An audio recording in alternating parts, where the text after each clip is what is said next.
निमसेट 2024। तो स्टूडेंट, ये वीडियो बहुत इम्पॉर्टेंट होने वाला है। अपकमिंग एस्पिरेंट्स जो भी हैं 2025, 2026, 2027 के जो भी स्टूडेंट्स हैं, तो इस वीडियो में हम लोग कंप्लीट एनालिसिस करेंगे निमसेट 2024 के पेपर की। और पेपर काफ़ी अच्छा पूछा गया था, इनोवेटिव पेपर था। अभी तक पिछले 16 सालों में 2008 से लेकर 2023 तक पेपर बुकिश आता था, जो क्वेश्चन तुम लोगों को ईजिली बुक में मिल जाते थे। लेकिन इस बार पेपर को प्रॉपरली बनाया गया है, टाइम दिया गया है, फ्रेम करा गया है कि क्वेश्चन, काफ़ी सारे क्वेश्चन नए फ्रेम करे गए हैं जो बुक्स में नहीं मिलते हैं।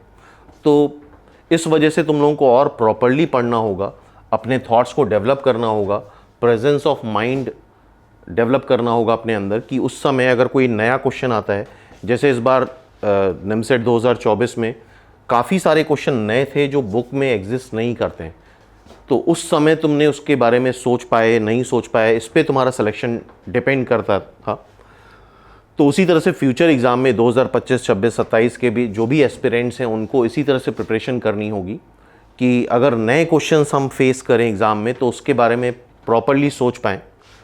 तो स्टार्ट करते हैं निमसेट 2024 के एनालिसिस। जैसा कि तुम लोग देख रहे हो, इस बार कैलकुलस में सबसे ज़्यादा क्वेश्चन पूछे गए थे, 13 question. Calculus highest weightage topic रहा है निमसेट 2024 में। उसके बाद नेक्स्ट जो वेटेज रहा है एलजेब्रा का रहा है। 8 क्वेश्चन कोऑर्डिनेट ज्योमेट्री से पूछे गए हैं। इस बार कोऑर्डिनेट ज्योमेट्री से वेटेज बढ़ा है और एलजेब्रा का वेटेज कम हुआ है। तो ओवरऑल हमें पूरा भी सिलेबस इन डेप्थ पढ़ना होगा। वेक्टर से 5 क्वेश्चन आए। ट्रिग्नोमेट्री का वेटेज भी बहुत कम हो गया है, 3 क्वेश्चन, जबकि 8 से 10 क्वेश्चन तक ट्रिग्नोमेट्री से पूछे जाते थे इन जनरल प्रीवियस ईयर्स में। प्रोबेबिलिटी से 7 क्वेश्चन आए हैं, काफ़ी क्वेश्चंस हो गए, 7 क्वेश्चन। स्टैटिस्टिक्स से 2 क्वेश्चन आए हैं और 2 क्वेश्चन ये जो एडिशनल तुम लोग देख रहे हो, ये तुम्हारे रीजनिंग और क्वांट सेक्शन में स्टैटिस्टिक्स पूछी गई थी। और every year reasoning quant section में मैथ्स के 2-3 क्वेश्चंस आ ही जाते हैं। तो ओवरऑल अगर मैथ्स देखो तो सिर्फ 50 क्वेश्चंस नहीं पूछते हैं, 52, कई बार 53 क्वेश्चंस पूछ लेते हैं। तो ये जो एडिशनल क्वेश्चंस होते हैं ये तुम्हारे रीजनिंग क्वांट में आ जाते हैं। रीजनिंग क्वांट में कई बार नंबर सिस्टम के क्वेश्चंस पूछ लिए गए हैं, कई बार प्रोग्रेशन से क्वेश्चन पूछ लिए हैं, कई बार प्रोबेबिलिटी परम्यूटेशन के क्वेश्चन पूछे गए हैं। तो अगर प्रॉपरली एनालिसिस करो प्रीवियस ईयर पेपर की तो ये सारी चीज़ें तुम्हें विजिबल होंगी वहाँ पे, ठीक है। देन इसके बाद देख रहे हो सेट थ्योरी से एक ही क्वेश्चन आया है, जबकि सेट थ्योरी से इधर में पिछले 3-4 सालों में 2 से 3 क्वेश्चन एवरी ईयर पूछे जाते थे। परमिटेशन कॉम्बिनेशन से 2 क्वेश्चन है, ये वही पैटर्न है। एवरी ईयर परमिटेशन कॉम्बिनेशन से 2 से 3 क्वेश्चन पूछे जाते थे। बेसिक मैथ से 1 क्वेश्चन है, यहाँ पे एलसीएम एचसीएफ वाले कंसेप्ट पे 1 क्वेश्चन आया था। एंड एक क्वेश्चन आउट ऑफ सिलेबस था जो फिजिक्स का क्वेश्चन था, बीएससी या ग्रेजुएशन लेवल की फिजिक्स का क्वेश्चन था, जो भी बीएससी वाले स्टूडेंट होंगे वही कर पाए होंगे, वो सिलेबस का क्वेश्चन नहीं था। तो ये एनालिसिस क्लियरली दिख रही है। तो आगे भी ध्यान में रखो कि कुछ भी शफलिंग हो सकती है, कोई भी टॉपिक ज़्यादा आ सकता है, कोई भी कम आ सकता है। जैसे यहाँ देख रहे हो ट्रिग्नोमेट्री का बहुत कम वेटेज हो गया, कैलकुलस का सबसे ज़्यादा वेटेज हो गया। कैलकुलस का वेटेज वैसे भी पिछले 2-3 सालों से बढ़ ही रहा था। एलजेब्रा का वेटेज काफ़ी कम हो गया, ठीक है। एंड देन इस तरह से परसेंटेज वाइज देख सकते हो, सबसे ज़्यादा कैलकुलस में पूछा गया है, ठीक है। एंड देन अब हम आते हैं कितने क्वेश्चन आसान थे, कितने डिफ़िकल्ट थे, कितने एवरेज क्वेश्चन थे। जैसे कि घर पे आने के बाद तो सारे ही क्वेश्चन बहुत आसान लगते हैं, लेकिन एग्जामिनेशन टाइम पे जो एवरेज क्वेश्चन भी होते हैं वो भी कई बार डिफ़िकल्ट फील होते हैं, क्योंकि कई बार कई क्वेश्चन ऐसे पूछे गए थे जिसमें बहुत ज़्यादा कैलकुलेशन था, लेंदी कैलकुलेशन था।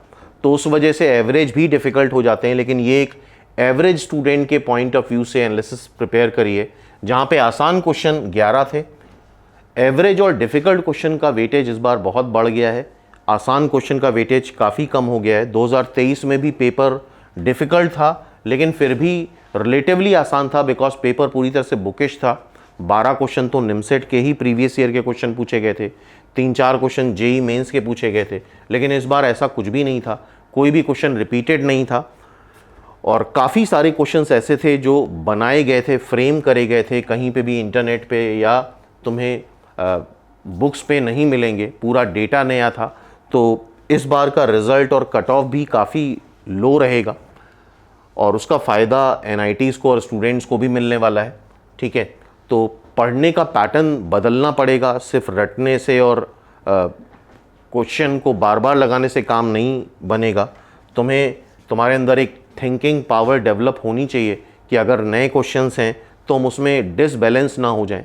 और 2024 में ये भी हुआ था, ये इजी क्वेश्चन बीच बीच में थे, तो चूंकि जैसे पहला क्वेश्चन करा नहीं हुआ, डिफ़िकल्ट लगा, दूसरा क्वेश्चन करा वो भी नहीं हुआ, डिफ़िकल्ट लगा, तीसरा करा वो भी नहीं हुआ, चौथा बहुत आसान क्वेश्चन आया, तो उसके प्रेशर में जो आसान क्वेश्चन थे वो भी कई बार स्टूडेंट नहीं कर पाते हैं। तो इस बात का ध्यान रखना है।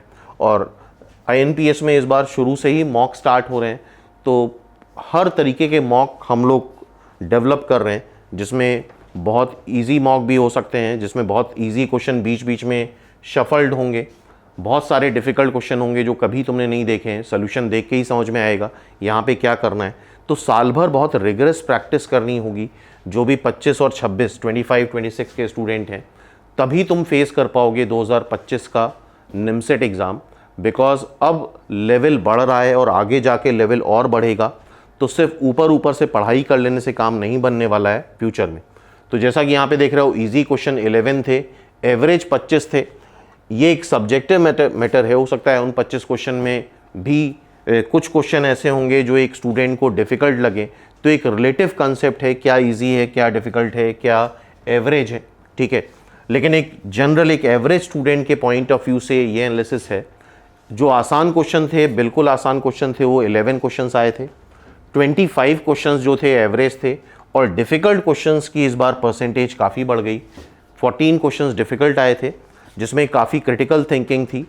काफ़ी बच्चे वो क्वेश्चंस नहीं कर पाए, या ओवर कैलकुलेशंस की वजह से, या क्वेश्चन का फॉर्मेट बहुत नया था, जैसा फॉर्मेट पहले कभी नहीं देखा था, इस वजह से वो क्वेश्चंस नहीं कर पाए स्टूडेंट।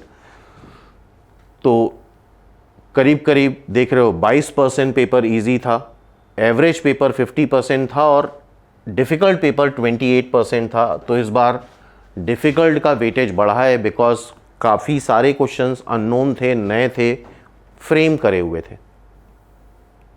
नेक्स्ट देखो, नेक्स्ट जो हाईएस्ट वेटेज टॉपिक है वो कैलकुलस का है। टोटल 13 क्वेश्चंस आए हैं। फंक्शन से सबसे ज़्यादा, पहली बार निमसेट में ऐसा हुआ है कि फंक्शन से 4 क्वेश्चंस पूछे गए हों, ठीक है। लिमिट से 2 क्वेश्चन थे, कॉन्टिन्यूटी डिफरेंशियबिलिटी से इन जनरल 2 क्वेश्चन आ जाते थे, लिमिट का 1 क्वेश्चन आता था, लेकिन इस बार लिमिट का वेटेज बढ़ा है, फंक्शन का भी वेटेज बहुत बढ़ गया है। इसके बाद देख रहे हो, डिफरेंशिएशन से कोई भी क्वेश्चन नहीं आया था, लेकिन हाँ, डिफरेंशिएशन का यूज़ तुम्हारा continuity differentiability as well as limit में हुआ था क्वेश्चंस को सॉल्व करने में। और इसके कंप्लीट सोल्यूशन का वीडियो ऑलरेडी अपलोडेड है, प्रीवियस वीडियोस में जा करके देख सकते हो, उसकी कंप्लीट सोल्यूशंस वहाँ पे तुम्हें मिल जाएंगे जिस भी टॉपिक के हैं। एप्लीकेशन ऑफ डेरिवेटिव का वेटेज इस बार काफ़ी बढ़ गया, 3 क्वेश्चंस थे। इनडेफिनिट इंटीग्रल से इस बार कोई भी क्वेश्चन नहीं आया था, जबकि इन जनरल एक क्वेश्चन एवरी ईयर पूछा जाता था। डेफिनेट इंटीग्रल से 2 क्वेश्चन थे, एरिया से 0 क्वेश्चन। डिफरेंशियल इक्वेशन सिलेबस में नहीं है, लेकिन फिर भी अक्सर क्वेश्चन 2-3 क्वेश्चन पिछले 16 सालों में डिफरेंशियल इक्वेशन से पूछे जा चुके हैं, तो इस बात का ध्यान रखना है, ठीक है। तो ये परसेंटेज वाइज वेटेज है, इसको प्रॉपरली समझ लो। फंक्शन से 4, हाईएस्ट वेटेज टॉपिक फंक्शन 2024 में रहा। अब कौन से क्वेश्चन थे, लाइक पहला क्वेश्चन देख रहे हो, बहुत आसान था, f1 निकालना था, f of 1 - x upon 1 + x, x की वैल्यू 2 पे। तो सीधा सीधा बहुत इजी क्वेश्चन था, बस फॉर्मेट नया था, उस वजह से हो सकता है बच्चों को दिक्कत हुई हो। सीधे x को 0 रखना था, f1 की वैल्यू 2 आ गई थी। काफ़ी बच्चे कर भी आए थे, लेकिन कई बार ऐसा होता है 4-5 डिफ़िकल्ट क्वेश्चन फेस करने के बाद जब इजी क्वेश्चन आता है तो वो भी प्रेशर की वजह से नहीं हो पाता है, तो इस बात की तुम्हें प्रैक्टिस करनी पड़ेगी। दूसरा क्वेश्चन भी बहुत आसान था, number of onto function, सीधा फॉर्मूला लगा दो NPR का 5p3, सीधे आंसर आ जाता 60। ये भी बहुत आसान था। थर्ड क्वेश्चन भी बहुत आसान था, f π/2 निकालना था, ये 9.8 होता है, पाई होता है 3.14, तो पाई स्क्वायर क्या होगा 9.8, उसका ग्रेटर नजर लोगे तो आ जाएगा cos 9x, माइनस 9.8 का ग्रेटर नजर लोगे तो -10 आएगा, cos -10x। तो सिंपली ये cos 9x cos of minus theta cos theta होता है, तो cos 10x π/2 रखना था, cos 9π/2 और cos 5π। यहाँ पे हम डिटेल सोल्यूशन डिस्कस नहीं कर रहे हैं बिकॉज वो पहले ही डिस्कस कर चुके हैं। तो cos 9π/2 होता है 0, cos ऑड मल्टीपल ऑफ पाई -1 होता है। तो सीधा सीधा ये तीनों क्वेश्चन बहुत आसान थे, 100%, तीनों बहुत इजी क्वेश्चन थे। हाँ, ये क्वेश्चन जो चौथा पूछा गया था ये रॉन्ग क्वेश्चन था, इसीलिए इसको डिफिकल्ट में डाल दिया है। अगर यहाँ इक्वल टू 0 बनता तो ऑलरेडी ये क्वेश्चन डिस्कस कर चुके हैं, तो यहाँ पे 2 सॉल्यूशंस आते। तो ये चौथा क्वेश्चन रॉन्ग था, ग्राफिकली भी सॉल्व करा सकता है या ऑब्जर्व करके भी सॉल्व किया जा सकता था इसको, ठीक है। तो फोर्थ क्वेश्चन वाज रॉन्ग। तो ये 4 क्वेश्चन तुम्हारे फंक्शन के थे, और रॉन्ग क्वेश्चन में अगर देखा जाए तो 2 ही क्वेश्चन रॉन्ग थे पूरे पेपर में। एक स्ट्रेट लाइन का क्वेश्चन रॉन्ग था और उसके मल्टीपल आंसर मैच कर रहे थे, और एक ये वाला क्वेश्चन रॉन्ग था जिसको ग्राफिकली सॉल्व कर सकते हैं हम लोग। तो 4 क्वेश्चन ये फंक्शन के थे। देन ये 2 क्वेश्चन लिमिट के आए थे। ये तो बहुत आसान था, सीधे एल हॉपिटल रूल लगाओ, सीधा 0/0 फॉर्म बन रहा है x को 0 रखने पे, ऊपर नीचे डिफरेंशिएट कर दो,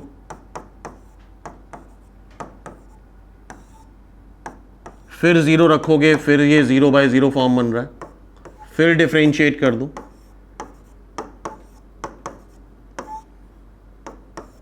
और अब x को 0 रखोगे तो सीधा आंसर इसका 0 आ जाएगा। तो ये क्वेश्चन 100% करने वाला था। 0/0 इंडिटर्मिनेट फॉर्म बन रही थी, एल हॉपिटल रूल 2 बार लगाना था, सीधा आंसर आ जाता। ये एवरेज में डाला है क्योंकि काफ़ी बच्चे ये क्वेश्चन नहीं कर पाए थे, 1∞ फॉर्म का क्वेश्चन है। अदरवाइज़ यहाँ पे क्लास में कराया गया था, ये फॉर्मूला अगर यूज़ कर लेते हैं हम लोग, a⁴x, b⁴x, c⁴x, d⁴x, 4 number है तो 4 से डिवाइड करो, whole to the power 1/x कर लो, तो डायरेक्टली ये ABCD की पावर 1/4 ये डायरेक्ट आंसर आता है। तो यहाँ पे ABCD है क्या, 1 2 3 4, 1/4, तो ये 4 फैक्टोरियल की पावर 1/4 सीधा आंसर आ गया। So it's answer is 4th। तो ये आसान क्वेश्चन थे, काफ़ी आसान क्वेश्चन भी थे, काफ़ी डिफ़िकल्ट क्वेश्चन भी थे, काफ़ी एवरेज क्वेश्चन भी थे। लेकिन एक जब एग्ज़ाम में मोमेंटम नहीं बन पाता है तो एवरेज और इजी भी कई बार स्किप हो जाते हैं, नहीं हो पाते हैं। तो उस बात की प्रैक्टिस प्रॉपरली करनी पड़ेगी, और उस बात की प्रैक्टिस मॉक टेस्ट और टेस्ट से होगी जो रेगुलर तुम्हें साल भर देने पड़ेंगे। तब जाके इस बात को हम लोग रियलाइज़ कर पाते हैं कि अगर इस तरह का पेपर आता है तो कैसे हैंडल करा जाता है।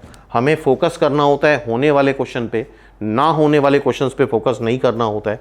तो कम से कम 30 40 50 मॉक टेस्ट दोगे तब जाके ये प्रैक्टिस बन पाती है। तो ये 2 क्वेश्चन तुम्हारे लिमिट के हो गए। देन कॉन्टिन्यूटी डिफरेंशिएबिलिटी के 2 क्वेश्चन थे। पहला वाला क्वेश्चन 3 बार ऑलरेडी पूछा जा चुका है निमसेट में, एवरेज की लिस्ट में डाला है, ठीक है। सो जैसा हमने बताया पहला क्वेश्चन 3 बार ऑलरेडी आ चुका है, x sin 1/x या x² sin 1/x के फॉर्म में।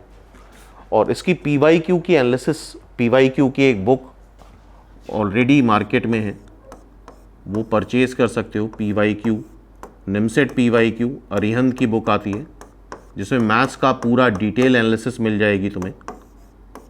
उसका लिंक भी तुम्हें डिस्क्रिप्शन में मिल जाएगा, ठीक है। इस बुक को परचेज कर लोगे तो previous year question topic wise, सब टॉपिक वाइज तुम्हें एक ही जगह मिल जाएंगे। तो ये क्वेश्चन रिपीटेड था, लेकिन हाँ ऑप्शन डिफरेंट थे, तो कोई भी क्वेश्चन हम ये नहीं बोल सकते कि as it is same to same छाप दिया हो, ठीक है। तो इसको एवरेज की कैटेगरी में डाला। कैलकुलेशन करने पड़ेंगे, अगर याद नहीं तो कैलकुलेशन तुम्हें करने पड़ेंगे।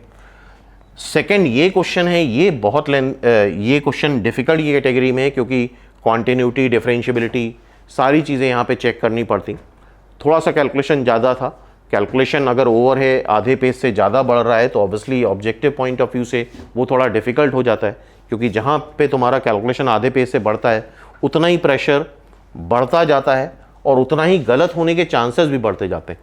तो ऑब्जेक्टिव में यही होता है कि with in half of page solve हो जाता है, तो चांसेस ज़्यादा होते हैं आंसर मैच करने के। लेकिन अगर ओवर कैलकुलेशन हो गया तो फिर चांसेस काफ़ी कम हो जाते हैं आंसर आने के। तो सेकंड क्वेश्चन उसी कैटेगरी का है जिसमें थोड़ा सा कैलकुलेशन ज़्यादा था। इसमें इस वीडियो में हम लोग सोल्यूशन पे नहीं जा रहे हैं, सिर्फ इसकी एनालिसिस कर रहे हैं। जैसा कि हमने बताया कि सोल्यूशन का वीडियो ऑलरेडी अपलोडेड है, वहाँ पे देख सकते हो। तो ये 2 क्वेश्चन हैं, दोनों ही एवरेज एंड डिफ़िकल्ट पार्ट है। कॉन्टिन्यूटी डिफरेंशियबिलिटी एक कंसिस्टेंट टॉपिक रहा है निमसेट पॉइंट ऑफ व्यू से, और हर साल पिछले 17 सालों में 2024 अगर मिला लें तो हर साल 1-2 क्वेश्चन पूछे ही गए। देन इसके बाद application of derivative, application of derivative के 3 क्वेश्चंस आए हैं जो कि अच्छा वेटेज है। पहला क्वेश्चन टैंजेंट नॉर्मल का क्वेश्चन है, यहाँ पे रेक्टेंगुलर हाइपरबोला दे रखा है, एवरेज है, थोड़ा सा कैलकुलेशन है, थोड़ा सा फोकस करके सॉल्व करते तो इजीली आंसर आ जाता। दूसरा क्वेश्चन थोड़ा सा डिफिकल्ट था बिकॉज यहाँ पहली बार ग्लोबल मैक्सिमा वगैरह पूछा गया था, तो इसमें थोड़ा सा बच्चे कंफ्यूज थे, तो इसको हमने थोड़ा डिफिकल्ट में डाल दिया है, ठीक है। लेकिन फिर भी ये अगर सॉल्व करते तो ऊपर वाले से को ही डिफरेंशिएट करके आंसर आ जाता है। ये क्वेश्चन काफ़ी डिफिकल्ट था और आई थिंक ये क्वेश्चन नहीं कर पाएंगे होंगे लोग। पॉइंट ऑफ इन्फ्लेक्शन भी पहली बार निमसेट में पूछा गया है। पॉइंट ऑफ इन्फ्लेक्शन होता है जहाँ पे डेरिवेटिव 0 होता है, डबल डेरिवेटिव, या डबल डेरिवेटिव एग्जिस्ट नहीं करता है, डज नॉट एग्जिस्ट, और यहाँ पे ओवर कैलकुलेशन थे। एफ डबल प्राइम एक्स निकालने में काफ़ी कैलकुलेशन करना पड़ता और विद इन गिवन टाइम वो कर पाना मुश्किल था। तो आई थिंक ये क्वेश्चन बहुत ही कम स्टूडेंट कर पाए होंगे। तो ये कैटेगरी हो गई एप्लीकेशन ऑफ डेरिवेटिव की, 1 एवरेज क्वेश्चन और 2 डिफिकल्ट क्वेश्चन। और फॉर्मेट नया था, फॉर्मेट पुराना नहीं था, पहली बार ही ये क्वेश्चंस इस लैंग्वेज में देखे होंगे बच्चों ने, ठीक है। तो 3 क्वेश्चन एप्लीकेशन ऑफ डेरिवेटिव के हो गए। डिफरेंशिएशन से इस बार कुछ आया नहीं। डेफिनेट इंटीग्रल में 2 क्वेश्चन आए। पहला ये क्वेश्चन सिंपल प्रॉपर्टी पे था, एवरेज क्वेश्चन है, क्योंकि 4 ऑप्शन दे रखे हैं कौन से ट्रू हैं, तो सबको सॉल्व करना था, इसलिए एवरेज में रखा है। दूसरा क्वेश्चन डिफिकल्ट कैटेगरी में रखा है बिकॉज कैलकुलेशन थोड़े से यहाँ पे ज़्यादा थे, पूरे 1 पेज का कैलकुलेशन करने के बाद तुम्हारे आंसर्स आ पाते, ठीक है। तो ये 2 क्वेश्चन हो गए और देख रहे हो हर टॉपिक में एवरेज और डिफिकल्ट का वेटेज ज़्यादा है, ईजी का वेटेज कम है, ठीक है। तो इसी तरह से तुम लोग आगे भी मेंटली प्रिपेयर रहना है कि इस तरह का पेपर आ सकता है फ्यूचर में, और इसी तरह से हमें प्रिपरेशन करनी है। नेक्स्ट देख रहे हो एलजेब्रा। एलजेब्रा से 7 क्वेश्चंस आए हैं। पहली बार ऐसा हुआ है कि लॉग से कुछ भी नहीं आया है, पहली बार ऐसा हुआ है क्वाड्रेटिक इक्वेशन से कुछ नहीं आया है। कॉम्प्लेक्स नंबर तो वैसे सिलेबस का पार्ट ही नहीं है, लेकिन अक्सर पिछले 2-3 सालों से रेगुलर क्वेश्चन पूछे जा रहे हैं कॉम्प्लेक्स नंबर से, और कॉम्प्लेक्स नंबर से अभी तक अगर देखा जाए ओवरऑल तो 7 से 8 क्वेश्चन आ चुके हैं। मैट्रिक्स से 1 क्वेश्चन है, डिटर्मिनेंट से 1 क्वेश्चन है, बाइनोमियल थ्योरम, बाइनोमियल थ्योरम भी सिलेबस में मेंशन नहीं है, लेकिन एवरी ईयर इससे क्वेश्चन पूछे जाते हैं। अच्छा, पिछले साल 2023 और 24 में ला लें तो एक्सपोनेंशियल लॉगरिथमिक सीरीज़ भी तुम्हारे इसमें मेंशन नहीं है, लेकिन फिर भी एक्सपोनेंशियल लॉगरिथमिक सीरीज़ से 2023 में लॉगरिथमिक सीरीज़ का क्वेश्चन आया था और 2024 में एक्सपोनेंशियल सीरीज़ का क्वेश्चन पूछा गया था। तो फ्यूचर में अब तुम्हें एक्सपोनेंशियल लॉगरिथमिक सीरीज़ भी पढ़ के जाना होगा, इस बात को ध्यान रखना। तो सबसे पहली चीज़ तो प्रोग्रेशन का वेटेज काफ़ी बढ़ गया, 4 क्वेश्चन प्रोग्रेशन से आए, 1 क्वेश्चन मैट्रिक्स से, 1 क्वेश्चन डिटर्मिनेंट से, 1 क्वेश्चन बाइनोमियल से। और पहली बार ऐसा हुआ है निमसेट की हिस्ट्री में कि क्वाड्रेटिक क्वेश्चन का कोई भी क्वेश्चन नहीं पूछा गया। अदरवाइज एवरी ईयर क्वाड्रेटिक से 1, 2 या कई बार 3-3 क्वेश्चन पूछे गए। पहली बार हुआ है कि लॉग से कुछ भी नहीं पूछा गया है। तो इस तरह समझ सकते हो कि शफलिंग कुछ भी हो सकती है, ऐसा नहीं कि जो पिछले 10 सालों से पैटर्न चल रहा है फ्यूचर में भी वही पैटर्न रहेगा। तो तुम्हें हर एक टॉपिक बहुत अच्छे से आना ज़रूरी है, तभी हम पेपर में सिलेक्शन की श्योरिटी ले सकते हैं। अब देखते हैं कैसे क्वेश्चंस पूछे गए थे। प्रोग्रेशन में देखोगे तो पहला क्वेश्चन एवरेज में डाला है बिकॉज जीपी का क्वेश्चन है, लेकिन फॉर्मेट नया है, तो इस वजह से बच्चे थोड़ा सा हड़बड़ा गए। काफ़ी बच्चों ने कर भी लिया लेकिन काफ़ी नहीं भी कर पाए। तो क्वेश्चन बड़ा सिंपल है, फाइनाइट जीपी का क्वेश्चन है, एवरेज में इसको इंक्लूड करा है हमने। सेकेंड क्वेश्चन एएम जीएम का है, इंजर्शन ऑफ एएम एंड जीएम पढ़ा होगा तुम लोगों ने, उसके कंसेप्ट पे क्वेश्चन है। स्ट्रेट फॉरवर्ड क्वेश्चन नहीं है, थोड़ा सा कैलकुलेशन करना पड़ता है, इसलिए इसको भी एवरेज में डाला है। थर्ड क्वेश्चन ये हमेशा देखा होगा तुम लोगों ने, इनफाइनाइट जीपी का क्वेश्चन है। ये एक बुकिश क्वेश्चन है, करा जा सकता था, काफ़ी बार टेस्ट वगैरह में पूछा गया है क्वेश्चन इस कैटेगरी में। तो ये एक बुकिश क्वेश्चन है, ये सबने करा होगा, तो ये भी एवरेज में है, लेकिन क्योंकि यहाँ पे थोड़ा ट्रिग्नोमेट्री का यूज़ है। नेक्स्ट क्वेश्चन ये तुम्हारा पहली बार एक्सपोनेंशियल सीरीज का क्वेश्चन पूछा गया, जो कि आज तक नहीं पूछा गया था। तो आगे से ध्यान रखना एक्सपोनेंशियल सीरीज़ भी पढ़ के जाना ज़रूरी है। तो इस वजह से हमने इसको डिफ़िकल्ट की कैटेगरी में रखा है, क्योंकि बच्चों की एक्सपोनेंशियल सीरीज़ में प्रैक्टिस नहीं होती है ज़्यादा, क्योंकि आज तक कभी इस पे बेस क्वेश्चन आया नहीं है और कभी भी सिलेबस में भी मेंशन नहीं है। ठीक है, तो आगे से लॉगरिथमिक सीरीज़ और एक्सपोनेंशियल सीरीज़ पढ़ के जाना होगा। तो देख रहे हो एवरेज और डिफ़िकल्ट, प्रोग्रेशन में भी सारे क्वेश्चन एवरेज या डिफ़िकल्ट हैं, ईजी कोई क्वेश्चन नहीं। नेक्स्ट देखते हैं। नेक्स्ट मैट्रिक्स का क्वेश्चन है। इन्वर्टिबल मैट्रिक्स मतलब नॉन सिंगुलर मैट्रिक्स मतलब डिटर्मिनेंट ऑफ ए 0 नहीं होना चाहिए, लेकिन तीनों में अलग अलग कैटेगरी की चीज़ें पूछी गई हैं, इसलिए हमने एवरेज डाला है, क्योंकि अगर एक भी रिजल्ट भूल रहे हो तो फिर वो क्वेश्चन कर पाना थोड़ा सा मुश्किल हो जाता है। इस वजह से स्टूडेंट पॉइंट ऑफ व्यू से ये क्वेश्चन एवरेज कैटेगरी में आएगा। तो ये क्वेश्चन मैट्रिक्स का हो गया।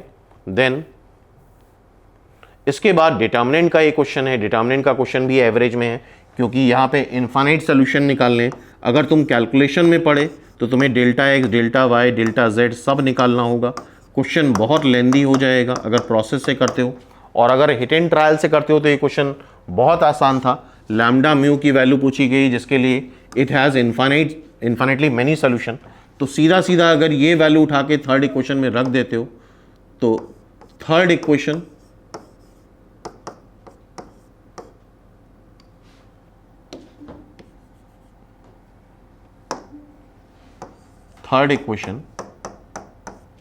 सॉरी दिस इज z, और फर्स्ट इक्वेशन आइडेंटिकल हो जाएगी। थर्ड और फर्स्ट आइडेंटिकल हो गई तो इफेक्टिवली दो ही इक्वेशंस बनेंगी, और दो इक्वेशन नंबर ऑफ अननोन 3 और इक्वेशन 2, तो इन्फाइनाइटली मैनी सोल्यूशन आ जाएगा। तो अगर इसको हिट एंड ट्रायल से करते तो बहुत आसान हो जाता, और अगर प्रॉपर मेथड से करते तो बहुत लेंदी होता। इस वजह से इसको एवरेज की लिस्ट में इंक्लूड करा है। नेक्स्ट है बाइनोमियल थ्योरम का। ये क्वेश्चन आसान है, बट बाइनोमियल थ्योरम का यूजुअली स्टूडेंट ज़्यादा प्रैक्टिस नहीं करते हैं, क्योंकि यूजुअली स्टूडेंट कैटेगराइज करते हैं ये ज़्यादा आसान, ये ज़्यादा इंपॉर्टेंट है, ये अनइम्पॉर्टेंट है। तो ये दिमाग से हटाना होगा क्या इंपॉर्टेंट है क्या अनइम्पॉर्टेंट है। हर एक टॉपिक तुम्हें एक ऑप्टिमम लेवल तक आना चाहिए, तभी तुम आगे फ्यूचर एग्ज़ाम को फेस कर पाओगे। अगर कैटेगराइज करके चलोगे ये बहुत इंपॉर्टेंट है और उससे बहुत क्वेश्चन आते हैं तो उसकी पूरी मास्टरी कर लो, तो ये शफलिंग कभी भी हो सकती है। इस चीज़ के लिए फ्यूचर में रेडी रहना चाहिए। तो हर एक टॉपिक एक ऑप्टिमम लेवल पे आना चाहिए, उसके बाद हम सोचेंगे कि क्या इंपॉर्टेंट है क्या अनइम्पॉर्टेंट है, क्योंकि किसी भी कंपटीशन में वो टॉपिक सबसे ज़्यादा इंपॉर्टेंट होता है जो हम नहीं पढ़ के जाते। और पहला ही क्वेश्चन तुम जब एग्ज़ाम में देखोगे तो वही क्वेश्चन मिल जाएगा जो कि तुम नहीं पढ़ के गए हो। तो कंपटीशन पॉइंट ऑफ व्यू से इंपॉर्टेंट अनइम्पॉर्टेंट दिमाग में नहीं होना चाहिए। हर एक टॉपिक को तुम्हें इक्वली लाइकली एक ऑप्टिमम लेवल तक तैयार करना है, और उसके बाद फिर डिसाइड करना जो ज़्यादा इंपॉर्टेंट है फिर उसकी ज़्यादा मास्टरी करो एंड सो ऑन। तो ये भी बड़ा आसान क्वेश्चन था, सीधे सीधे बाइनोमियल की सीरीज़ थी। NC1 NC2 NCN तक का सम 2 की पावर n-1 आता है, सीधे रख के आंसर आ जाता। B is the right answer. यहाँ पे इसका सोल्यूशन डिस्कस नहीं कर रहे हैं, सिर्फ हम लोग कैटेगरी देख रहे हैं। ये आसान क्वेश्चन था काफ़ी, लेकिन फिर भी स्टूडेंट को दिक्कत हुई यहाँ पे। टॉपिक वाइज आसान था, लेकिन जो बच्चे बाइनोमियल नहीं पढ़ के गए थे वो नहीं कर पाए, क्योंकि जब तक तुमने प्रॉपर प्रैक्टिस नहीं करी किसी टॉपिक की तो एग्ज़ाम में वो क्वेश्चन कर पाना मुश्किल काम हो जाता है। नेक्स्ट देखो कोऑर्डिनेट ज्योमेट्री। कोऑर्डिनेट ज्योमेट्री का भी अच्छा वेटेज बढ़ा है। यूजुअली 4 से 5 क्वेश्चन आते थे, इस बार 8 क्वेश्चन आए हैं, और पहली बार ऐसा हुआ है कि सर्किल से कोई क्वेश्चन नहीं आया, सर्कल से 0 क्वेश्चन आए। अदरवाइज सर्कल से 1 क्वेश्चन या 2 क्वेश्चन एवरी ईयर आते थे। स्ट्रेट लाइन से 2 क्वेश्चन आए, पेयर ऑफ स्ट्रेट लाइन से 2 क्वेश्चन आए हैं, और कोनिक सेक्शन का वेटेज काफ़ी बड़ा है। और एक बात ध्यान समझ लो, अभी तक कोनिक सेक्शन से बिल्कुल सिंपल क्वेश्चन आ रहे थे, लेकिन इस बार पहली बार ऐसा हुआ है कि conic section, parabola, ellipse, hyperbola से भी इन डेप्थ क्वेश्चन पूछे गए, बेसिक क्वेश्चन नहीं पूछे गए। अभी तक पिछले सालों में अगर जाओगे तो तुम देखोगे ऊपर ऊपर से ही क्वेश्चन पूछे गए, डेप्थ में जाके कभी क्वेश्चन नहीं पूछे गए। तो अपकमिंग एस्पिरेंट जो हैं ध्यान रखना, पैराबोला, एलिप्स, हाइपरबोला को भी इन डेप्थ पढ़ना होगा, डिटेल में पढ़ना होगा। सिर्फ ऊपर ऊपर की डेफिनेशन पढ़ के क्वेश्चन नहीं सॉल्व होंगे, जो इस बार 2024 के पेपर ने प्रूफ करा है कि तुम्हें प्रॉपरली पूरा कोऑर्डिनेट ज्योमेट्री पढ़ के जाना होगा। स्ट्रेट लाइन, सर्कल वगैरह में तो अच्छे क्वेश्चन पूछे गए थे निमसेट में प्रीवियस ईयर में, लेकिन कोनिक सेक्शन से हमेशा ही बेसिक क्वेश्चन आते थे। इस वजह से बच्चे कोनिक सेक्शन को ऊपर ऊपर से सिर्फ 11-12 लेवल का पढ़ के जाते थे, लेकिन 2024 में उस नॉलेज से काम नहीं बना, बिकॉज इस बार नॉर्मल वगैरह के भी क्वेश्चन अच्छे पूछे गए थे। जैसे यहाँ देख रहे हो स्ट्रेट लाइन में 2 क्वेश्चन आए थे, दोनों को एवरेज कैटेगरी में डाल रहे हैं, बिकॉज इजी वो क्वेश्चन हुआ जहाँ पे सीधा सीधा फॉर्मूला लगा के सॉल्व कर दोगे, एवरेज वो क्वेश्चन हुआ जहाँ थोड़ा दिमाग भी लगाना होगा, थोड़ा कैलकुलेशन भी करना होगा। जैसे ये वाला क्वेश्चन रिजेक्ट हो जाता बिकॉज यहाँ पे पहला ऑप्शन भी था, दूसरा भी सही था, नहीं दूसरा नहीं, तीसरा भी सही था, चौथा भी सही था। ये चीज़ हमने पेपर में डिस्कस करी है जब सोल्यूशन वाला वीडियो अपलोड करा था, ठीक है। तो 3 आंसर थे, तो ये क्वेश्चन गलत था, लेकिन फिर भी थोड़ा सा एफर्ट्स करना पड़ता है, इसलिए यहाँ पे एवरेज में इसको इंक्लूड करा है। और यहाँ पे कंसेप्ट ये लग रहा है position of a point with respect to a line, ठीक है। दूसरा क्वेश्चन इंटरसेप्ट का है, परपेंडिकुलर बाइसेक्टर का है, कैलकुलेशन थोड़े से ज़्यादा है, इस वजह से उसको एवरेज कैटेगरी में डाला है, ठीक है। और अगर इन सब के सोल्यूशन देखने हैं तो प्रीवियस वीडियोस में जाकर के देख सकते हो, डिटेल में सारी चीज़ों के को सॉल्व किया गया है। तो स्ट्रेट लाइन के दोनों ही क्वेश्चन हमने एवरेज की कैटेगरी में डाले हैं। इसके बाद पेयर ऑफ स्ट्रेट लाइन का भी ये क्वेश्चन एवरेज है, क्योंकि सीधा सीधा फॉर्मूला रख के आंसर नहीं आ रहा है, कैलकुलेशन तुम्हें करने पड़ेंगे, ढंग के कैलकुलेशन करने पड़ेंगे, तो एवरेज क्वेश्चन है। तीसरा, अब देख रहे हो कोनिक सेक्शन से 5 क्वेश्चंस आए हैं, और ये जो फॉर्म आया है ये पहली बार इस तरह के क्वेश्चंस पूछे गए हैं, अदरवाइज तो बेसिक क्वेश्चन पूछे थे, फोकस, डायरेक्ट्रिक्स, टैंजेंट वगैरह। पहला क्वेश्चन जो है वो कॉन्जुगेट हाइपरबोला और एलिप्स का है, number of point of intersection निकालने हैं, ठीक है। एवरेज की कैटेगरी में ग्राफिकली सॉल्व करना पड़ता है इसको। दूसरा क्वेश्चन एलिप्स है, ये एक 2 डिग्री जनरल इक्वेशन दी गई है, यहाँ पे तुम्हें h² - AB से पता चलता है, h² - AB अगर 0 है तो पैराबोला होता है, लेस देन 0 है तो एलिप्स होता है, ग्रेटर देन 0 है तो हाइपरबोला होता है। तो ये क्वेश्चन भी पहली बार निमसेट में पूछा गया है, इस कैटेगरी क्वेश्चन। तीसरा क्वेश्चन अगेन एलिप्स का है, अच्छा क्वेश्चन है, रोटेटेड एलिप्स है, डिफिकल्ट की कैटेगरी में। तो पहला और दूसरा एवरेज क्वेश्चन है, तीसरा डिफिकल्ट क्वेश्चन है स्टूडेंट पॉइंट ऑफ व्यू से। सोल्यूशन देखने के बाद तो सब कुछ बहुत आसान हो जाता है, लेकिन एग्जाम में बैठ के क्वेश्चन को करने में अलग चीज़ होती है। घर में आने के बाद हर एक क्वेश्चन बहुत आसान हो जाता है। तो स्टूडेंट पॉइंट ऑफ व्यू से 3rd क्वेश्चन भी डिफिकल्ट था। स्टूडेंट पॉइंट ऑफ व्यू से 4th क्वेश्चन अगेन ये एलिप्स का है, सीधा सीधा ऑब्जर्वेशन था, ये भी डिफिकल्ट था। 5th क्वेश्चन पैराबोला का कॉमन नॉर्मल का क्वेश्चन पहली बार पूछा गया है निमसेट की हिस्ट्री में, तो नॉर्मल भी फ्यूचर एस्पिरेंट्स को अब पढ़ के जाना होगा, ठीक है। तो ये भी एक डिफिकल्ट क्वेश्चन था। तो देख रहे हो कोनिक सेक्शन से भी 2 एवरेज और 3 डिफिकल्ट क्वेश्चन, इजी का वेटेज काफ़ी कम हुआ है, ठीक है। तो ये तो कोऑर्डिनेट ज्योमेट्री हो गया। देन अब आते हैं वेक्टर। वेक्टर से 5 क्वेश्चन, वेक्टर से यूजुअली 5-6 क्वेश्चन आ ही जाते हैं, इस बार भी 5 क्वेश्चन आए हैं। थोड़ा सा बस इस बार ट्विस्ट कर दिया है इन्होंने, न्यूटन मीटर और जूल वगैरह कुछ फिजिक्स के कंसेप्ट इंक्लूड कर लिए, इस वजह से बच्चे कंफ्यूज थे। एडिशन ऑफ वेक्टर से यहाँ पे एक क्वेश्चन है, डॉट प्रोडक्ट, जो कि स्पेशली वर्क डन से पूछा गया है। 2 क्वेश्चन वर्क डन के ही आ गए हैं, F.D अगर पढ़ा है तुम लोगों ने तो वर्क डन होता है net force dot product displacement. लेकिन यहाँ पे स्टूडेंट कंफ्यूज हो गया, जूल में वर्क का यूनिट जूल होता है, ये काफ़ी बच्चों को नहीं पता था। 1 newton meter is equal to 1 joule होता है, इस वजह से बहुत आसान क्वेश्चन भी काफ़ी सारे बच्चे नहीं कर पाए। तो 2 क्वेश्चन तो वर्क डन के ही आ गए, और स्केलर ट्रिपल प्रोडक्ट ये एवरग्रीन टॉपिक है, निमसेट में एवरी ईयर पूछा जाता है, उससे भी 2 क्वेश्चंस आए हैं। अब देखते हैं उनका डिफिकल्टी लेवल। 5 क्वेश्चन देख रहे हो वेक्टर से आए हैं। पहला क्वेश्चन वॉल्यूम ऑफ पैरेललोपाइड, सभी को पता है, ये सब रट के जाते हैं, ABC, बहुत आसान क्वेश्चन था, इज इक्वल टू 4, सीधा आंसर आ गया। दूसरा क्वेश्चन अगेन, पहला क्वेश्चन ये भी स्केलर ट्रिपल प्रोडक्ट का, दूसरा क्वेश्चन फिर से कोप्लेनर स्केलर ट्रिपल प्रोडक्ट का आ गया। वहां पे इसके ABC क्या करते हैं, 0 कर देते हैं कोप्लेनर में। तो ये पहला दूसरा आसान था। तीसरा एवरेज था, वर्क डन का क्वेश्चन था, यहाँ पे स्टूडेंट को बस ये प्रॉब्लम हुई कि आंसर जूल में दे रखा था और मैथमेटिक्स वाले स्टूडेंट फिजिक्स में थोड़ा वीक होते हैं, तो यहाँ पे कन्फ्यूजन हो गया कि ये जूल कहीं यूनिट तो कन्वर्ट नहीं करना है, इस वजह से काफ़ी बच्चों को यहाँ पे दिक्कत आई। अदरवाइज सीधा सीधा ये सॉल्व हो जाता है, इसलिए इसको एवरेज की कैटेगरी में डाला है। ये क्वेश्चन नंबर 5 फिर से वर्क डन का था, ये भी डिफिकल्ट था क्योंकि यहाँ पे कैलकुलेशन काफ़ी सारे थे। √2 की वैल्यू 1.414 4 5 6 प्लेस तक रखनी थी, तब जाके कैलकुलेट होता, और इस तरह कैलकुलेशन की आदत यूजुअली निमसेट एस्पिरेंट्स को नहीं होती है।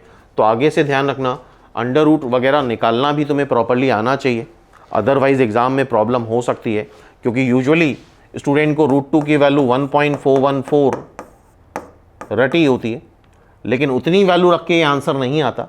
तो पहली समस्या तो इस जूल की थी। दूसरी समस्या इस क्वेश्चन में √2 की वैल्यू 6 to 7 प्लेस तक लिखने के बाद ही आंसर मैच करता, जिसमें कैलकुलेशन थोड़े लेंदी हो जाते। ठीक है, तो ये डिफिकल्ट की कैटेगरी में डाला है। इसको हमने एवरेज की कैटेगरी में डाला है। ये एडिशन ऑफ वेक्टर क्वेश्चन है। नॉर्थ ईस्ट का यूनिट वेक्टर निकालना पड़ेगा, नॉर्थ वेस्ट का यूनिट वेक्टर निकालना पड़ेगा, ट्रायंगल लॉ लगाओगे। ठीक है, तो ये एवरेज की कैटेगरी में हो गया। तो ये 5 क्वेश्चन तुम्हारे वेक्टर के हो गए, जिसमें 2 आसान हैं, 2 एवरेज हैं, 1 डिफिकल्ट है। देन अब आओ प्रोबेबिलिटी से। प्रोबेबिलिटी से 7 क्वेश्चंस आए हैं, काफ़ी बड़ा वेटेज है 7 क्वेश्चंस का। बेसिक कंसेप्ट से 2 क्वेश्चन है, इंडिपेंडेंट इवेंट से 1 क्वेश्चन है, एडिशन थ्योरम से 2 क्वेश्चन है, बायनोमियल डिस्ट्रीब्यूशन से 1 क्वेश्चन है, ज्योमेट्रिकल प्रोबेबिलिटी से 1 क्वेश्चन है। तो यहाँ पे देख रहे हो काफ़ी अच्छा वेटेज बढ़ा है प्रोबेबिलिटी का, 7 क्वेश्चंस। अब देखते हैं क्या डिफिकल्टी लेवल रहा है। पहला क्वेश्चन बड़ा नॉर्मल क्वेश्चन था, बस न्यूमेरिकल कैलकुलेशंस करने थे, इजी क्वेश्चन था, सीधे बेसिक प्रोबेबिलिटी का, favourable case upon sample space. दूसरा भी आसान क्वेश्चन था। ये क्वेश्चन तुम लोगों ने कई बार, जो लोग भी तैयारी कर रहे हैं, कर चुके हैं, देखा होगा। ये क्वेश्चन कई बार करा होगा। एक झूठ बोलता है, एक सच बोलता है, दोनों एक दूसरे को कॉन्ट्रडिक्ट करें। इंडिपेंडेंट इवेंट का क्वेश्चन था, ये भी आसान क्वेश्चन था। तीसरा बायनोमियल डिस्ट्रीब्यूशन का क्वेश्चन था, ये भी आसान क्वेश्चन था। चौथे में फालतू में ये सब चीज़ें ला के कन्फ्यूज़ करा गया, ओमेगा वगैरह बना के, इसका कोई यूज़ नहीं है। क्वेश्चन बड़ा आसान था, बस रिप्रेजेंटेशन में थोड़ा सा कन्फ्यूजन क्रिएट करा गया है स्टूडेंट पॉइंट ऑफ व्यू से। तो एवरेज की कैटेगरी में इसको डाला है हमने। ये क्वेश्चन भी कम लोग कर पाए थे, 5वां, जबकि सीधा सीधा यहाँ पे था कि एक हेड आना चाहिए किसी भी ऑड नंबर ऑफ टाइम, तो सीधा आंसर 1/2 करना था। लेकिन कई बार बहुत आसान क्वेश्चन होता है तो भी काफ़ी दिक्कत आ जाती है बच्चों को कि बहुत ईजिली आंसर आ जाता है, तो भी एक सेल्फ डाउट क्रिएट होता है कि कहीं ऐसा कैसे हो गया, मतलब इतनी आसानी से कैसे आंसर आ गया। तो उस कैटेगरी क्वेश्चन है, तो एवरेज में इंक्लूड करा है। छठा क्वेश्चन भी एवरेज है, क्लासिकल प्रोबेबिलिटी का क्वेश्चन है, सीधा सीधा 6 से डिविजिबिलिटी चेक करनी थी, favourable case upon sample space. Average question है, कैलकुलेशन थोड़ा सा ज़्यादा है। ये क्वेश्चन तुम्हारा ज्योमेट्रिकल प्रोबेबिलिटी का, ये भी बहुत आसान था, लेकिन उस समय सोचना और घर पे सोचना या सोल्यूशन देख के सोचने में बहुत डिफरेंस होता है। ये तभी समझ में आएगा जिस दिन एग्ज़ाम दोगे। घर पे बैठ के सभी चीज़ें बहुत आसान लगती हैं, लेकिन एग्ज़ाम देने पे एवरेज क्वेश्चन भी डिफ़िकल्ट लगने लग जाता है कई बार। तो ये डिफ़िकल्ट की कैटेगरी में डाला है। ज्योमेट्रिकल प्रोबेबिलिटी का ये क्वेश्चन है, ठीक है। तो ये प्रोबेबिलिटी का वेटेज हो गया, जिसमें देख रहे हो 3 ईजी हैं, 3 एवरेज हैं और 1 डिफ़िकल्ट है। नेक्स्ट है स्टैटिस्टिक्स का। स्टैटिस्टिक्स में टोटल अगर देखा जाए तो 4 क्वेश्चंस आए थे। 2 क्वेश्चन तुम्हारे रीजनिंग क्वांट सेक्शन में पूछे गए थे।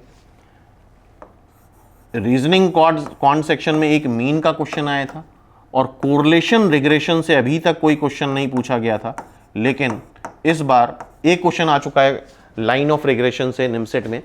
इसके बाद 2013 में आया था, उसके बाद कोरिलेशन रिग्रेशन से अभी तक कोई क्वेश्चन नहीं पूछा गया था, लेकिन इस बार फिर से रिग्रेशन लाइन पे एक क्वेश्चन और आया था। तो टोटल अगर देखा जाए तो स्टैटिस्टिक्स का वेटेज बड़ा है, क्योंकि यूजुअली 2 या 3 क्वेश्चन आते थे, लेकिन यहाँ पे 4 क्वेश्चन आए हैं।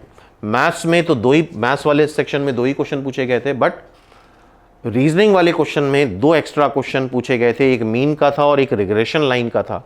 तो फ्यूचर एस्पिरेंट्स को ये ध्यान रखना है कि तुम्हें कोरिलेशन रिग्रेशन भी पढ़ के जाना है, along with measure of dispersion, जहाँ पे मीन मीडियन मोड होते हैं। तो मीन मीडियन मोड पे एक क्वेश्चन था, मीडियन पे एक क्वेश्चन था, बाकी एक क्वेश्चन मीन पे एग्जैक्टली आया था और एक कोरिलेशन रिग्रेशन पे आया था। मीन वाला क्वेश्चन इजी था बहुत, कोरिलेशन रिग्रेशन वाला क्वेश्चन चूंकि नहीं पढ़ के जाते हैं बच्चे, इसलिए उनके लिए काफ़ी डिफिकल्ट था। अब इन दो क्वेश्चंस के एनालिसिस कर लेते हैं। ये क्वेश्चन एवरेज था क्योंकि इसमें प्रॉब्लम आई थी बच्चों को, दो सेट के मीडियन दे रखे थे, कंबाइंड सेट का मीडियन पूछा गया था, तो दोनों मीडियन के बीच में लाई करता था। इस इंफॉर्मेशन को कई बच्चे लैक कर रहे थे, इस वजह से क्वेश्चन कई लोग नहीं कर पाए, कई लोग करके भी आए हैं, तो एवरेज की कैटेगरी में आ गया। Second question mean median mode का था, यहाँ पे सीधा सीधा ये फॉर्मूला यूज़ करना था, 3 median is equal to mode plus 2 mean, सीधा सीधा आंसर आ जाता। लेकिन ये फॉर्मूला जिनको याद था उनके लिए बहुत आसान था, जिनको याद नहीं था तो फिर वो क्वेश्चन नहीं सॉल्व कर सकते थे। तो ये दो क्वेश्चन हो गए, बाकी दो क्वेश्चन तुम्हारे रीजनिंग सेक्शन में पूछे गए थे। अब देख रहे हो ट्रिग्नोमेट्री का वेटेज काफ़ी कम हो गया, 3, जबकि 8 से 10 क्वेश्चन एवरी ईयर पूछे जाते हैं। ट्रिग्नोमेट्रिक रेशियो से 2 क्वेश्चन, इक्वेशन से 1 क्वेश्चन, पहली बार ऐसा हुआ इनवर्स ट्रिग्नोमेट्री फंक्शन से कुछ नहीं आया, प्रॉपर्टीज़ ऑफ ट्राइंगल से कुछ नहीं आया, और हाइट एंड डिस्टेंस से भी कुछ नहीं आया। ठीक है, अब देखते हैं डिफिकल्टी लेवल इसका। तो पहला क्वेश्चन जो ट्रिग्नोमेट्रिक रेशियो का था बहुत आसान था, दूसरा क्वेश्चन एवरेज में डालेंगे बिकॉज हर कोई इस चीज़ को नहीं कर पाया। सीधा सीधा यहाँ पे cos x माइनस वाई का फॉर्मूला लगाना था और सीधा सीधा ये क्वेश्चन सॉल्व हो पाता। तो ये स्ट्राइक करने के ऊपर था कि ये चीज़ तुम्हें स्ट्राइक करती है कि नहीं करती है, इसलिए इसको हमने एवरेज की कैटेगरी में डाला है। फर्स्ट क्वेश्चन बहुत आसान था, इसकी वैल्यू बतानी थी, सीधे थीटा को 0 रखते तो tan π/4 tan 3π/4 आंसर आ जाता। tan π/4 होता है 1, tan 3π/4 होता है -1, तो प्रोडक्ट में इवेंचुअली क्या आ जाता, -1 इज द आंसर। तो एक इजी एक एवरेज।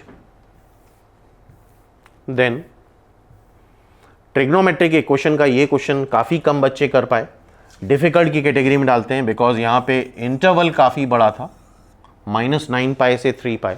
हाँ, घर पे बैठ के क्लास में बैठ के करना आसान होता है, लेकिन वहाँ पे कम परसेंटेज ऑफ बच्चे इसको कर पाए, इसलिए इसको हमने डिफ़िकल्ट कैटेगरी में डाला है। ITF properties of triangle and height and distance से कुछ नहीं आया था। परमिटेशन कॉम्बिनेशन से 2 क्वेश्चंस पूछे गए, एक तो सिंपल बेसिक क्वेश्चन था लेकिन लैंग्वेज नहीं थी, पहली बार बच्चों ने इस लैंग्वेज में क्वेश्चन देखा होगा, इस वजह से एवरेज में डाला है। सेकेंड क्वेश्चन डी अरेंजमेंट का क्वेश्चन था, इस वजह से उसको डिफ़िकल्ट में डाला है। कई बार बच्चों को डी अरेंजमेंट का फॉर्मूला मिस कर देते हैं, इस वजह से इस क्वेश्चन में प्रॉब्लम हो सकती थी। नेक्स्ट देख रहे हो, सेट थ्योरी का एक क्वेश्चन था। ये ऐसा क्वेश्चन वैसे निमसेट में एक बार आ चुका है, लेकिन उस सेम लैंग्वेज पे एक क्वेश्चन नहीं था, थोड़ा सा कैलकुलेशन ज़्यादा था यहाँ पे, इसलिए इसको हमने डिफ़िकल्ट में डाला है।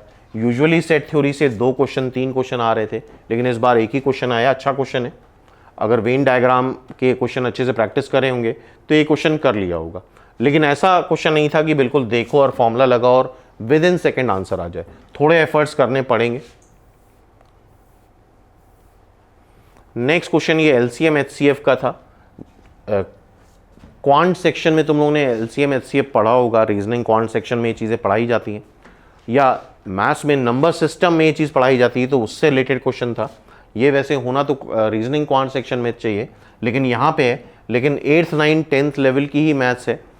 अगर पुरानी मैथ्स याद है या क्वांट में पढ़ा है तो LCM HCF का ये क्वेश्चन बहुत आसान था, लेकिन यहाँ पे एक्सपेक्टेड नहीं था, इस वजह से इसको एवरेज में डाला है। एक क्वेश्चन ये आउट ऑफ सिलेबस आया था, आउट ऑफ सिलेबस है तो एवरेज ना करके उसको डिफ़िकल्ट ही डाल दें, क्योंकि ये क्वेश्चन कभी एक्सपेक्ट नहीं कर सकते और आउट ऑफ सिलेबस की कोई डेफिनेशन नहीं होती, तो कुछ भी आ सकता है, तो इसको तो माइनस करके ही चलना चाहिए। तो आई होप समझ में आ गया होगा कि मैथ्स का क्या पैटर्न रहा है निमसेट 2024 में। तो जो भी अपकमिंग एस्पिरेंट हैं, जो भी 2025-26 में अपेयर होने वाले बच्चे हैं, उनको एक काफ़ी बेटर आइडिया लग गया होगा कि फ्यूचर पेपर किस तरह से हो सकता है, और इसी तरह से आगे रीजनिंग कंप्यूटर वगैरह की भी एनालिसिस करेंगे। तो फिर मिलते हैं नेक्स्ट वीडियो में।